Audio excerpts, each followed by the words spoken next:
অনেক জন্ম সংপ্রাপ্ত কর্মবন্ধ বিদাহিনে আত্মজ্ঞান প্রদানেন তস্मै শ্রী গুরবে নমঃ। শ্রীমৎ স্বামী সেবানন্দ সরস্বতী মহারাজজির চরণে জানাই শতকোটি প্রণাম। গুরু সেবানন্দ মহারাজজির লেখা থেকে পাঠ। ব্রহ্ম সম্বন্ধে ধারণা দিতে গিয়ে কত যোগী ঋষি মুনিগণ কেবল ব্যর্থ মনোরথ হইয়াছেন। কেহই ইহার সঠিক সংজ্ঞা নিরূপণ করিতে পারেন নাই। তাহা হইলে ব্রহ্ম কি মানুষের অজানা রহিয়া যাইবে? কখনোই নয়। প্রতিনিয়ত সাধক সাধনা করিতেছেন এবং সাধনার ফলস্বরূপ কেহ কেহ আপন আপন উপলব্ধির কথা লিপিবদ্ধ করিয়া গিয়াছেন। বিজ্ঞান যেমন প্রতিনিয়ত উন্নতির পথে অগ্রসর হইতেছে, ঠিক তেমনি সাধনাও উত্তর উত্তর অগ্রসর হইয়া চলিয়াছে। আপাতত ব্রহ্ম সম্বন্ধে যে ধারণা উদ্ঘাটিত হইয়াছে তাহার দ্বারা ব্রহ্মের সংজ্ঞা নিরূপণ করা হয়। ব্রহ্ম সৎ, চিৎ ও আনন্দ স্বরূপ। ইহা চারটি গুণ: নিত্য, শুদ্ধ, বুদ্ধ ও মুক্ত। উপনিষদের ভাষায় মানব দেহের কোনো অঙ্গ প্রত্যঙ্গই ব্রহ্ম নহে। অনেকেই আত্মাকে ব্রহ্ম বলিয়াছেন, কেহ বা প্রাণকে। কিন্তু শেষ বেশ সিদ্ধান্তই হইল ইহারা কেহই ব্রহ্ম নহে, কারণ ইহারা এক বিশেষ শক্তি দ্বারা পরিচালিত। তাহা হইলে ব্রহ্ম কি বা কেমন, এই প্রশ্ন সঠিক মহলে রহিয়া যায়। অনেক শাস্ত্র অন্নকে ব্রহ্ম বলিয়া ব্যাখ্যা করিয়াছেন। অন্ন হইতে জীবের সৃষ্টি। অন্নই সকল শক্তির আধার। তাই অন্নকে ব্রহ্ম বলিয়া ধারণা করা যায়। আসল তত্ত্ব কিন্তু অজানাই রহিয়া গেল। কেহ কেহ বলেন ব্রহ্ম অবাং মানস গোচর, অর্থাৎ ইহাকে বাক্য ও মনের দ্বারা ব্যাখ্যা করা যায় না। শেষবেশ উপনিষদের সিদ্ধান্ত হইল ব্রহ্ম হইল এক বিরাট শক্তির আধার, যাহার দ্বারা এই বিশ্ব পৃথিবীর সকল কার্য নিয়ন্ত্রিত হইতেছে। শক্তিকে তো চোখে দেখা যায় না, কেবল উপলব্ধি করা যায় মাত্র। অতএব ব্রহ্ম হইল এক অদৃশ্য অদ্ভুত শক্তি, যাহার আদি অন্ত কিছুই নাই। তাহা ছাড়া সৃষ্টির আদিতে একমাত্র ব্রহ্ম ছাড়া আর কিছুই ছিল না। যিনি আদি সৃষ্টিকর্তা, তাহাকে জানা বা জানানো দুটোই বাতুলতা মাত্র। তাই নীতি নীতি করিয়া যাহা ব্যাখ্যা হইয়াছে, হইতেছে এবং ভবিষ্যতে হইবে, তাহা সকলই কাল্পনিক চিন্তাপ্রসূত, অথবা মুনি ঋষিদের সাধন লব্ধ ফল ছাড়া আর কিছুই নহে। তাই ব্রহ্ম সম্বন্ধে কিছু বলা বা লেখা নিছক মূর্খতা ছাড়া আর কিছুই নহে।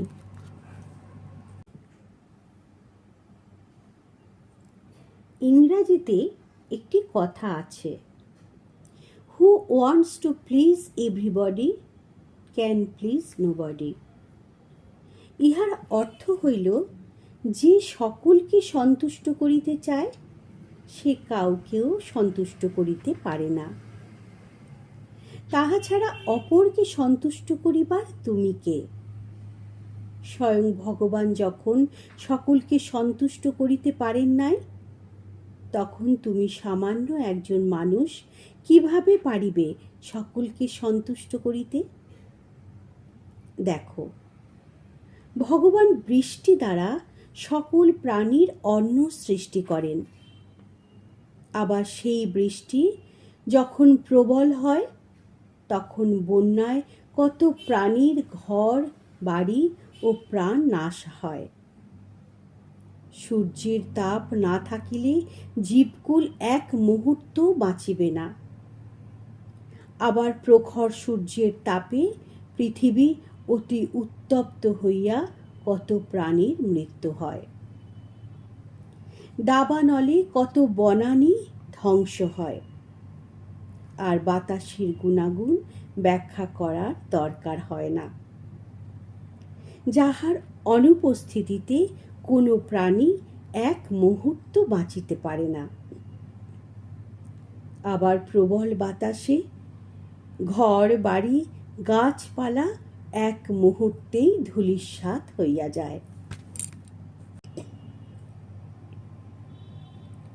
তাহা হইলে কেহই সকলকে সন্তুষ্ট করিতে পারিবে না।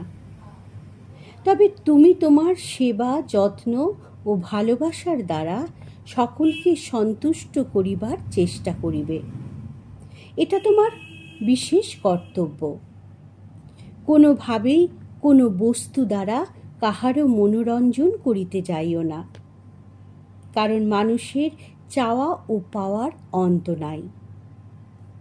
গুরুদেব শিষ্যকে বলিলেন, উপেন, মন্দিরটা রং করাইয়া দাও। গুরুবাক্য লঙ্ঘন করা পাপ। তাই শিষ্য তার সাধ্যমতো চেষ্টা করিয়া মন্দিরটা রং করাইল। কিছুদিন পর গুরু বলিলেন, উপেন, উৎসবে 1 বস্তা ময়দা দিয়ে যাও। শিষ্য তাই করিলেন। এইভাবে গুরু দেখিলেন, আরে, শিষ্যকে যাহা বলি তাহাই তো পালন করে। এদিকে গুরু বাক্য রক্ষা করিতে গিয়া শিষ্যের প্রাণান্ত। আরে বাপু, শিষ্যের পকেটের দিকটা তো দেখা দরকার। দানে তার সামর্থ্য আছে কিনা তাহা তো গুরুর উপলব্ধি করা দরকার। তাই এই হেন দানে কোনো ফল তো নাই, আর যিনি গ্রহণ করেন তিনিও পাপই করেন।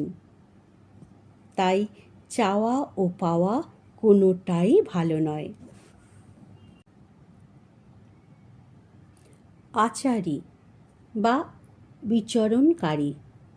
শাস্ত্রে অনেক প্রকার আচরণকারীর কথা বলা আছে। 1.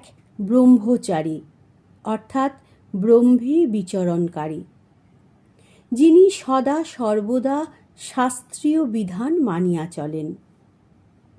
জীব ব্রহ্মৈব না পরা, অর্থাৎ প্রত্যেকটি জীবই ব্রহ্মস্বরূপ, ইহাই যাহার ধ্যান ও জ্ঞান। 2. অনাচারী, অর্থাৎ যিনি শাস্ত্রীয় বিধান না মানিয়া যাহা খুশি তাহাই করেন। 3. অত্যাচারী, অর্থাৎ অতিরিক্ত ভোগকারী। 4. ব্যভিচারী, অর্থাৎ যিনি সদা সর্বদা নোংরা আচরণ করেন। 5. স্বৈরাচারী, অর্থাৎ যিনি যাহা খুশি তাহাই করেন এবং সকলকে দাবাইয়া চলেন। 6. শুদ্ধাচারী, অর্থাৎ যাহার আচরণ অত্যন্ত সুন্দর এবং সকলকে আনন্দ প্রদান করেন। 7. খেচরী, অর্থাৎ যাহারা আকাশ পথে উড়িয়া বেড়ায়। 8.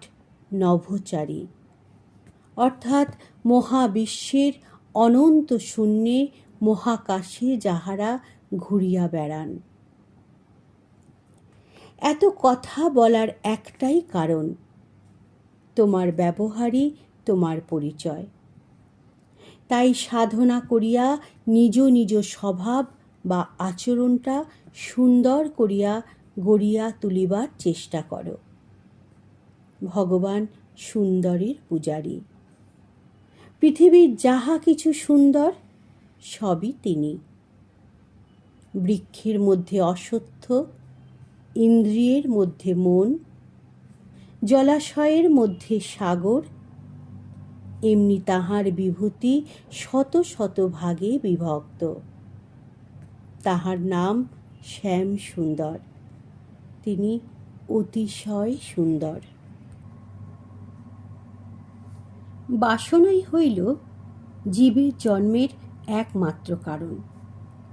যেই মুহূর্তে জীব বাসনা মুক্ত হইতে পারিবে, তখনই হইবে তার চিরমুক্তি। বারবার জন্ম মৃত্যুর চক্র হইতে তার চিরমুক্তি। সেই মুক্তির ফল হইল জীব অপার আনন্দ লাভ করে, যাহার মধ্যে কোনো প্রকার দুঃখ নাই। সে এক অনাবিল আনন্দ, যাহা ভাষায় প্রকাশ করা বড়ই কঠিন। একমাত্র মানব জীবনই মুক্তির অধিকারী।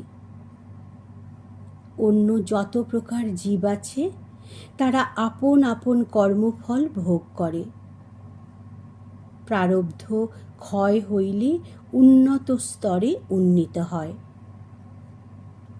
আর মানব শরীর 3 গুণ সম্পন্ন: সত্ত্ব, রজ ও তম। সত্ত্বগুণীর ঊর্ধ্বে স্থান, রজগুণীর মধ্যে এবং তমগুণীর নিম্নে অবস্থান। কোনো মানুষই একই স্তরে চিরদিন থাকিতে পারে না, কারণ কর্মই তাহার কারণ। জীব কর্ম ছাড়া এক মুহূর্ত থাকিতে পারে না। সৎকর্ম ঊর্ধ্বে, সৎ ও অসৎ মিশ্রিত কর্ম মধ্যে এবং অসৎ কর্ম নিম্নগামী করে। জীব সাধনার দ্বারাই নিজেকে ত্রিগুণাতীত করিতে পারে, অর্থাৎ 3 গুণের অতীত। সেটি কেমন? তাহার মধ্যে কোনো কুভাব নাই, সৎ, চিত ও আনন্দ স্বরূপ। মানুষ যখন বিপদে পড়িয়া জ্বলিয়া পুড়িয়া খাক হয়, আবার পুণ্য বলে পাপ মুক্ত হইলে সকল জ্বালা যন্ত্রণা হইতে যখন মুক্ত হইয়া যায়, তখন সে সুখ অনুভব করে।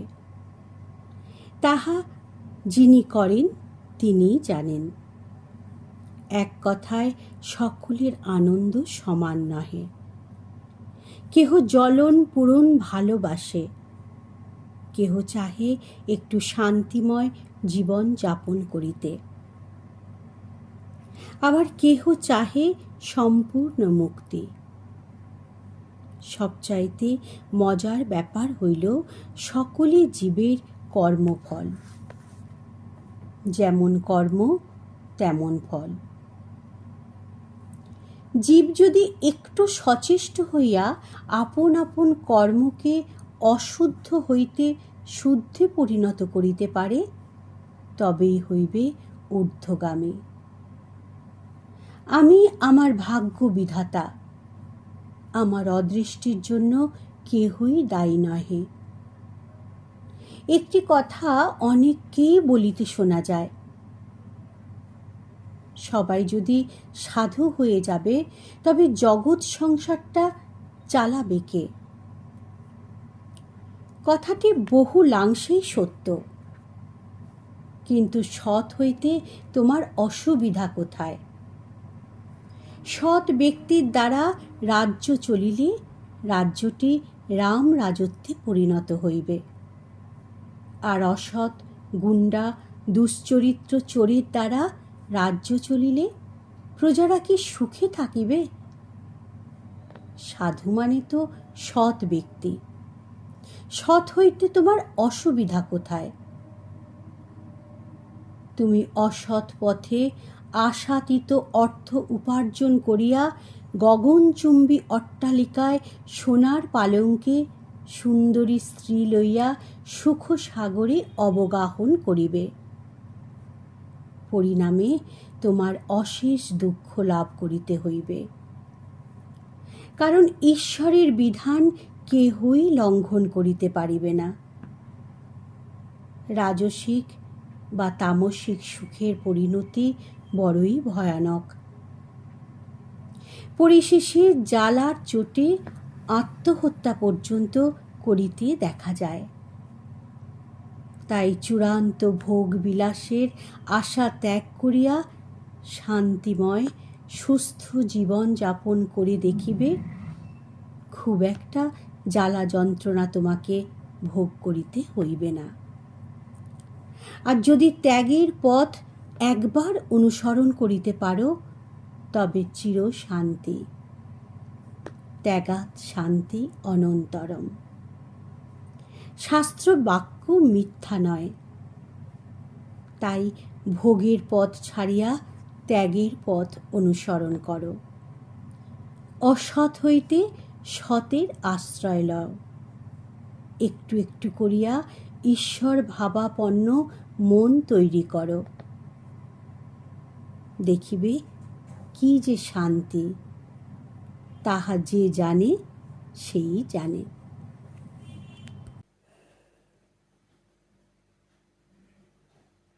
নমস্কার। প্রার্থনা করি সকলে ভালো থাকুন, সুস্থ থাকুন। আর আমাদের এই প্রচেষ্টায় যদি কোনো ত্রুটি থাকে বা উচ্চারণে ভুল থাকে, তবে নিজ গুণে ক্ষমা করে দেবেন। আর এই পাঠ অন্যান্য ভক্তদের কাছে দয়া করে শেয়ার করে দেবেন, যাতে তাঁরাও পূর্ণার্জনের পথে এগিয়ে যেতে পারেন। জয় গুরু।